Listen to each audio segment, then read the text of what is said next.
दास दानवे आहे. मला चला आपण जायचं सुरू मला करतो. एक सांगा आले का ते?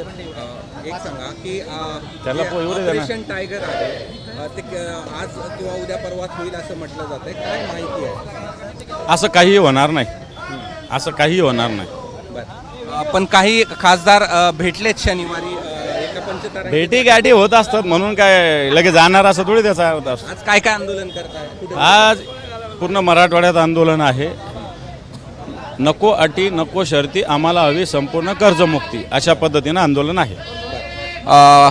पुढे उद्धव ठाकरे आता असं म्हणाले की आता दिवस तुमचे आहेत पण एक दिवस माझा असेल. सत्य आहे, आज संघर्ष करावा लागतो. संघर्ष करण्याचा एक दिवस येत असतो सगळ्यांचा, तसा आमचा येईल.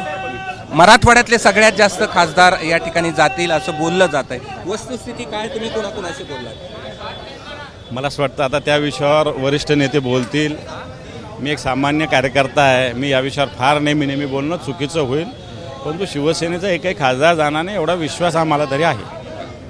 हे होते अंबादास दानवे आणि ऑपरेशन टायगरवरची त्यांची प्रतिक्रिया होती. कॅमेरामन धनंजय दारुंटेसह मी कृष्णा केंडे, ABP माझा, छत्रपती संभाजी.